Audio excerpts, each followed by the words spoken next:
kebijakan dan strategi yang akan Bapak terapkan untuk mencegah kebakaran hutan dan lahan di Provinsi Jambi?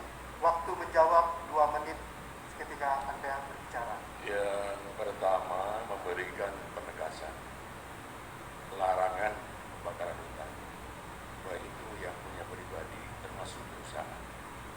Kedua, meningkatkan daripada apa sanksi-sanksinya, bukan dilaksanakan dengan sebenarnya. Kita dorong aparat keamanan untuk melaksanakan sebenarnya.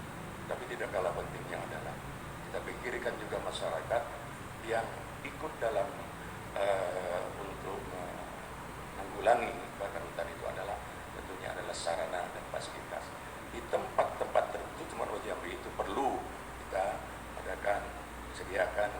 adakan pengadaan daripada mobil pemadam kebakaran yang khusus itu adalah untuk mengenai kebakaran di sana. Tapi tidak ada pentingnya adalah kita berikan pemahaman, strategi pemahaman kepada mereka-mereka yang ada di lokasi itu, baik itu masyarakat secara pribadi, apalagi itu adalah yang punya perusahaan atau kebun-kebun yang sifatnya ada. Tapi saya ingatkan bahwa perlu kita ketegasan. Kalau memang ada sudah aturan-aturan regulasi harus kita jelaskan. Kita dorong aparat-aparat keamanan, aparat yang terkait, termasuk Forkopimda untuk bagaimana kita baik kepada provinsi sampai kepada kabupaten itu. Saya kira tanpa itu, saya kira ya bukan tidak berarti, tapi saya kira kurang cepat jadi lambat. Gambarannya. Dan saya ulangi, kebersamaan pemahaman, kebersamaan sikap, pemahaman tentang bagaimana bahaya dan sebagainya, bagaimana lanjut kita ada perlu. Jadi di Kedokteran Provinsi ada tugas terpadu, di kabupaten juga begitu, bahkan di desa pun harus kita bentuk. Nah, di desa ini juga ada beberapa komponen, kepala desanya, babinsanya, babin kamtibmasnya, segala macam segalanya itu bersatu. Tapi tetap yang ada dari provinsi memberikan arahan. Baik, waktu Anda sudah habis. Ya, saya silakan ke nomor urut 1 untuk menanggapi jawaban calon nomor urut 3. Ya, terima kasih Bapak Abdul Hasani yang sangat saya hormati, Bapak Kiai. Tadi Bapak sudah sampaikan tentang beberapa yang kalau saya bilang sih itu protap yang biasa dijalankan ketika terjadi karhutla. Pertanyaannya adalah protap tersebut biasa dijalankan, kenapa itu selalu berulang dan berulang lagi? Di manakah letak kesalahannya? Dan terkadang kita melihat bahwa ketika itu kemudian menjadi sebuah tahapan yang sudah dilaksanakan, kemudian ternyata bisa terjadi di tahun kemudiannya karhutlanya lebih lagi dan lebih lagi.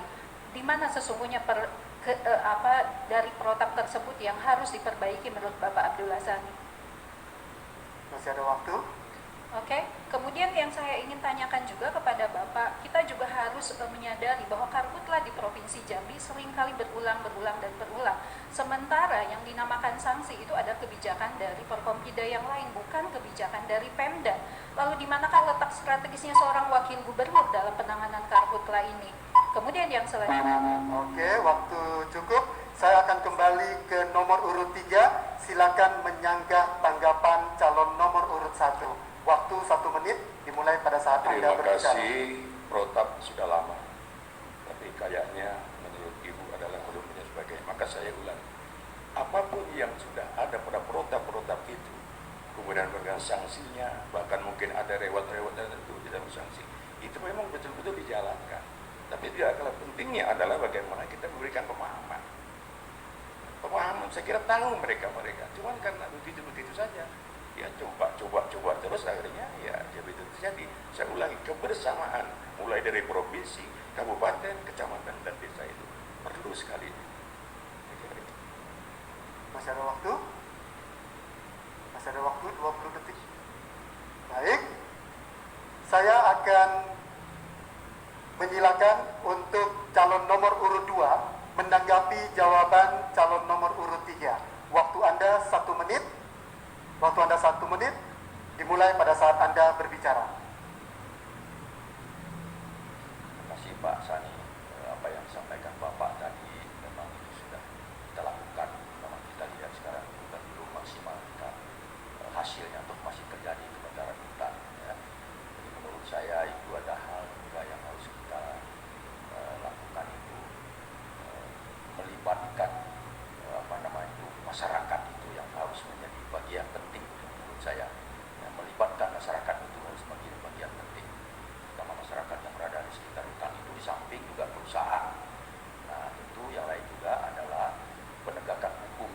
konsisten dan adil itu harus dilakukan tentang bagaimana supaya kita bisa mencegah kebakaran hutan. Tapi ada persoalan lain juga ketika pusat itu juga harus memberikan dukungan secara teknis. Nah, barangkali ada hal yang yang perlu ini menurut saya teknis, menurut Bapak barangkali. Waktu Anda sudah habis, saya akan menyilakan calon nomor urut 3 menyanggah tanggapan calon nomor urut 2. Waktu Anda 1 menit, dimulai pada saat Anda berbicara. Terima kasih, bukan menyanggah, setuju. Makanya saya katakan tadi, bukan saja level provinsi, tetapi di masyarakat itu sendiri. Kita libatkan mereka. Yang saya katakan, kalau perlu kita berikan reward apapun, segala macam, terjadi. Tapi salah satu hal sebenarnya sampaikan Bapak juga, ada yang mengeluh bagaimana membakar hutan kalau pakai ember. Artinya sarana alat yang betul-betul dibutuhkan tidak diberikan oleh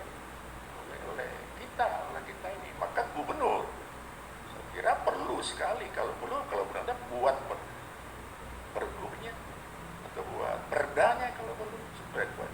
Tapi intinya adalah mereka diajak bersama, mereka diberi reward dan mereka diberikan sarana ini. Saya kira itu akan muncullah sebuah bersama. Saya setuju dengan Bapak. Saya kira mengatakan di bahasanya saya. Masih ada waktu? Cukup? Boleh berikan tepuk tangan yang paling meriah Bapak Ibu sekalian? Debat eksploratif untuk nomor urut 3 sudah. Saya akan menuju ke debat eksploratif nomor urut 1. Saya akan